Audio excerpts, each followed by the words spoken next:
እሺ ተመልካቾች እንዴት ናችሁ? የዓለም ባንክ ላይ የቀረበ የፖሊሲ ሰነድ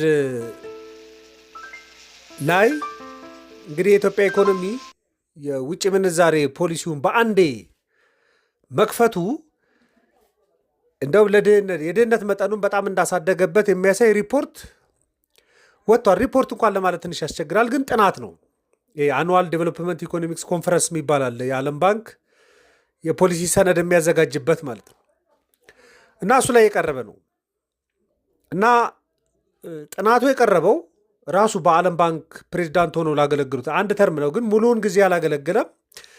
ዴቪድ ማልፔዝ ከ2019 እስከ 2023 ድረስ የዓለም ባንክ ፕሬዚዳንት ነበር በአጃይ ባንጋ ከመተካቱ በፊት።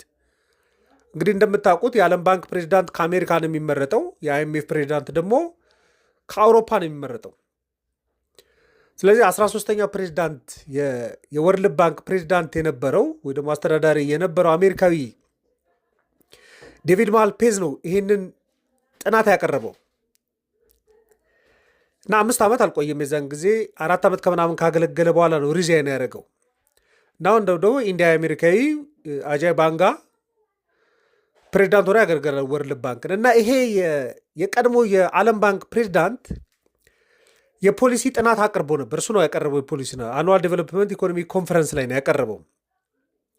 ጸሐፊውም እሱ ነው፣ አቅራቢውም እሱ ነበር የነበረው። ስለዚህ የኢትዮጵያን ብቻ አይደለም የገለጸው፣ ሌሎችም ሀገራት አሉ። ግን ኢትዮጵያ ውስጥ በአንዴ የውጭ ምንዛሬ ገበያው ክፍት መደረጉ ድህነትን ከመቀነስ ይልቅ ድህነትን እንዳባባሰ የሚያሳይ ሀሳብ አቅርቧል። ቤት መግዛት ህልሞ ነው? እንግዲያውስ ከቴምር ፕሮፐርቲ ህልሙን እውን ልናደርግሎት ነው። በሳር ቤት፣ በቡልጋሪያ፣ በአያት እንዲሁም በመገናኛ ተፈላጊ በሆኑ አካባቢዎች ዘመናዊ አፓርትመንቶችን እየገነባን እንገኛለን። ለኢንቨስትመንት፣ ለቢሮ፣ ለንግድ ሱቆች፣ ለወደፊት የሚተማመኑበትን ንብረት ከቴምር ፕሮፐርቲስ ያገኛሉ። የሚመቹትን የክፍያ አማራጭ በተመጣጣኝ ዋጋ የራስዎን የግሎ መኖሪያ ቤት ያደርጉ። ዛሬ ላይ የሚገዙት ንብረት ነገ ላይ የሚጨምር ንብረት ነውና አይዘንጉት። ለበለጠ መረጃ 0911 13 57 60 በአምላክ ነኝ ከቴምር ፕሮፐርቲ።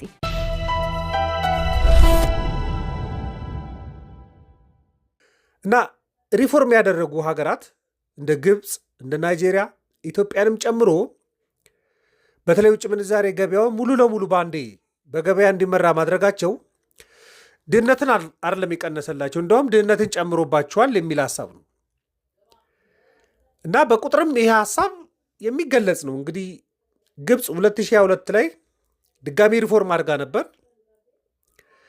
እና እስካሁን ድረስ ቢታይ በ233% ነው የግብፅ ፓውንድ ዲፕሪሼት ያደረገው።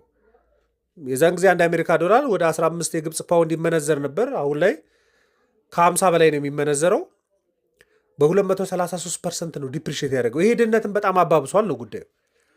ናይጄሪያም 2023 ላይ ሪፎርም ስታደርግ ወደ 192% ነው ናይራ የተዳከመው። አንድ የአሜሪካ ዶላር በ461 የናይጄሪያ ናይራ ይመነዘር ነበር። አሁን ከ1300 በልጧል። ወደ 192% ተዳክሟል ባለፉት 3 እና 4 ዓመታት ማለት ነው። ኢትዮጵያም በጁን 2024 ላይ ሪፎርም አድርጋ ነበር። ባለፉት 2 ዓመታቶች ከ185% በላይ ብር ተዳክሟል። ኦፊሻል እንኳን ብንመለከት 56 ብር ይመነዘር የነበረ አንድ አሜሪካ ዶላር አሁን እንኳን 160 ብር ብንመለከት በ185 ተዳክሟል። ስለዚህ በጣም በከፍተኛ ሁኔታ ተዳክሞባቸዋል ነው ጉዳዩ። እንደው የድህነት መጠንም ቢታይ በብዙ ሀገራት የድህነት መጠን ጨምሯል። በተወሰነ መልኩ ግብፅ ነው የስኬት ሪፖርት አላት ተብሎ የሚታሰበው ከወርልድ ባንክ ሪፎርም በማድረግ ከአይኤምኤፍ ጋር ሪፎርም በማድረግ እና የውጭ ምንዛሬ ገበያውን ክፍት በማድረግ በተወሰነ መልኩ የተሳካ ተሞክሮ አላት የምትባለው ግብፅ ነች። ግብፅ ውስጥ የድህነት መጠን በተወሰነ መልኩ ቀንሷል። 33% ነበር ሪፎርም ስታደርግ፣ አሁን ወደ 13% ነው ያለው። ናይጄሪያ ውስጥ 56% የነበረ የድህነት መጠን ከድህነት ሌቭል በታች ይኖር የነበረው ህዝብ ቁጥር አሁን ከሪፎርም በኋላ ቼክ ስታደርግ ወደ 63% አድጓል። ኢትዮጵያም 33% አካባቢ የነበረው ከድህነት ወለል በታች የሚኖር ህዝብ ወደ 43% ከፍ ብሏል። ዋጋ ንረትም አንዳንድ ሀገራት ላይ ቀንሷል። ለምሳሌ ናይጄሪያ 18% ነበር ሪፎርም ስታደርግ፣ አሁን ወደ 16% ብቻ ነው የቀነሰችው። ግብፅ እዛው አካባቢ ነች። 13 በመቶ የነበረው ወደ 12 በመቶ ነው ዝቅ ያለው። ኢትዮጵያ ውስጥ ግን ከፍተኛ ዋጋ ንረት ቅናሽ አለ። 33 በመቶ የነበረው ወደ 13 በመቶ ነው ዝቅ ያለው። እነዚህም በሙሉ ቁጥሮች በመመልከት ዴቪድ ማልፔዝ ይመስለኛል በገበያ መር ውሳኔ በማድረጋቸው ዝቅተኛ ገቢ ያላቸው ሰዎች ድህነት ውስጥ እንዲቆዩ ነው ያደረገው እና የተወሰኑ አካላት ብቻ ናቸው ተጠቃሚ የሆኑት የሚለው። ስለዚህ መከራከሪያው ምንድን ነው? የምንዛሬ ገበያውን በአንዴ መክፈት አይገባም ነበር፣ በሂደት ነው እንጂ። ለምሳሌ ሪፎርም ሲያደርግ በአንዴ ነው ሪፎርም ይሆኑ፣ በአንዴ ገበያ መር ነው ይሆኑ። ግን ቀስ በቀስ ቢሆን ኖሮ ጥሩ ነበር። ይህንን ስከራከር ነበረ፣ ከክርስቲና ጆርጆቫ ጋርም ስከራከር ነበር የሚል ሀሳብ ነው እያቀረበ ያለው። ደግሞ ኢትዮጵያ ውስጥን ጨምሮ በቃ ከሪፎርም በኋላ የዲጂታል ክፍያ ስርዓቶች በሙሉ ውድ እንዲሆኑ ነው ያደረገው። ይሄ ሪፖርተር ላይም ታገኛላችሁ። እና በአንድ የገበያው ይከፈት የሚለው ሀሳብ በተለይ ድሃ የነበሩ ሀገራት፣ መጀመሪያም ዝግጅት ያልነበራቸው ሀገራት ዝግጅት ማድረግ ነበረባቸው የሚል ሀሳብ ነበረ ነው ጉዳዩ። ለምን ሪፎርም አንድ ሀገር ሪፎርም ከማድረጉ በፊት ይጠበቅበት የነበረው ነበር። ምን ማለት ነው? መጀመሪያ በቂ ሪዘርቭ መያዝ አለበት። በቂ የውጭ ምንዛሬ ሪዘርቭ ከያዘ በኋላ ነው በተለይ የውጭ ምንዛሬ ድንጋጤ ሲመጣ እንዲቋቋም በቂ የውጭ ምንዛሬ ከያዘ በኋላ ነው ሪፎርም ማድረግ ያለበት። ነገር ግን የናይጄሪያም ኢኮኖሚ በቂ ሪዘርቭ አልነበረውም። ስለዚህ ድህነት ተባብሷል። የኢትዮጵያ ኢኮኖሚም የሪዘርቭ ችግር ስላለበት ነው ሪፎርም ያደረገው። ስለዚህ ሪዘርቭ አልነበረውም። ኮንዲሽኖቹን ሳያሟሉ ነው የሄዱት ነው። ዋጋ ንረት ተፈጥሯዊ ማድረግ ያስፈልጋል። ሪፎርም ከማድረግ በፊት የውጭ ምንዛሬ ገበያውን ከመልቀቅ በፊት ዋጋ ንረት ተፈጥሯዊ እንዲሁ ማድረግ ያስፈልጋል። ግን ግብፅም ዋጋ ንረት ከፍተኛ ነበር ሪፎርም ስታደርግ፣ ናይጄሪያም ከፍተኛ ነበረ። ኢትዮጵያ ውስጥም ከፍተኛ ዋጋ ንረት ጣራ ላይ ሲደርሱ ነው ለገበያ የለቀቁት። እሱ ችግር ፈጥሯል ነው እና በሂደት ነበር ነፃ ማድረግ ያለባቸው እና በአንዴ እሱ እንዳው የሚለው ምንድን ነው ዴቪድ ማልፔዝ የሚለው ብሔራዊ ባንክና አይኤምኤፍ በሚፈጥሩባቸው ጫናዎች ወደዚህ አክሽን ስለሚመጡ ነው የሚለው። የቁጥጥር ስርዓትን ጠንካራ ማድረግ ያስፈልጋል። የብሔራዊ ባንክ የፊስካል ፖሊሲን የሚቆጣጠር የገንዘብ ፖሊሲ የሚቆጣጠሩትም ተቋማቶች ጠንካራ መሆን ነበረባቸው።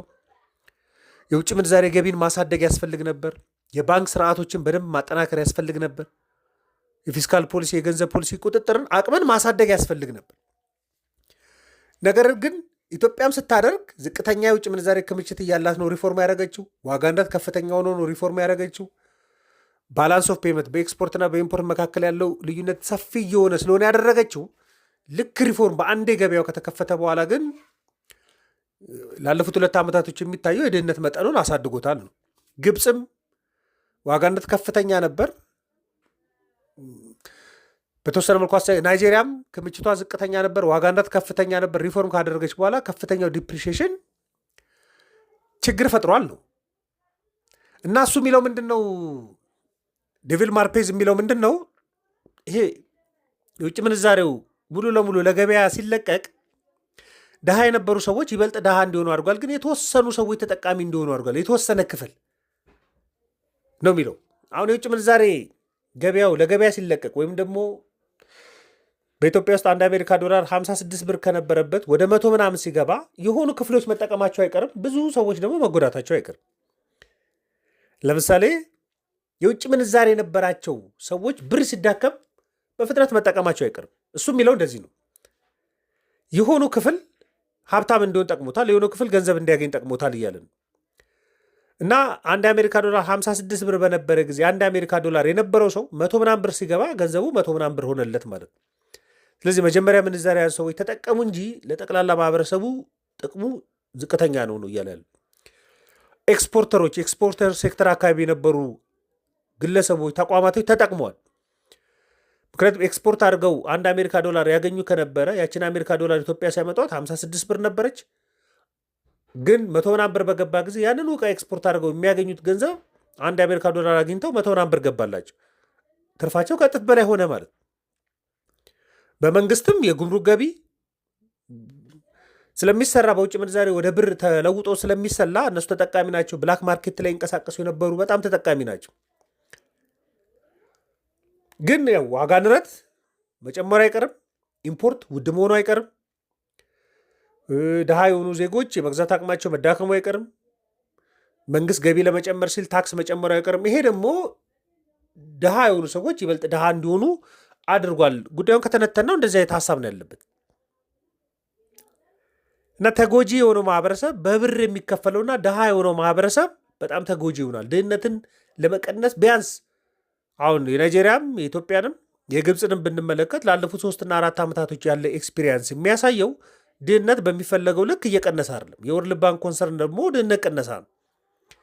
በግልባጩ ደግሞ IMF 5ኛ ዙር የኢትዮጵያ ግምገማ ላይ ደርሷል። የናይጄሪያንም የግብፅንም ሲጨርስ ሲመለከት ነበርና እያለ ያለው ምንድን ነው? የውጭ ምንዛሬ ሪዘርቫችሁ አድጎላችኋል፣ ኤክስፖርታችሁ አድጓል፣ ዋጋ ንረትን መቀነስ ችላችኋል፣ የውጭ ቀጥተኛ ኢንቨስትመንት ምጣኔያችሁ እያደገላችሁ ነው። ስለዚህ ሪፎርም በማድረጋችሁና ገበያውን ክፍት በማድረጋችሁ ተጠቃሚ ናችሁ የሚል ሀሳብ ያቀርባል። ነገር ግን የቀድሞ የዓለም ባንክ ፕሬዚዳንት የነበረው አሜሪካው ዴቪድ ማልፔዝ ሪፎርም መደረጉ ድህነትን እንዲጨምር አድርጓል ነው የሚለው። በብዙ ሪፖርቶች ሀሳብ ሲቀርብ ነበር። ይሄ መረጃ እናንተም እንድትመለከቱት ነው። ማንኛውም ሀሳብ አስተያየት ካለ ልትልኩልኝ ልናወራበት እንችላለን። ለነበረን ቆይታ በሙሉ ከልብ አመሰግናለሁ። መልካም ቀን።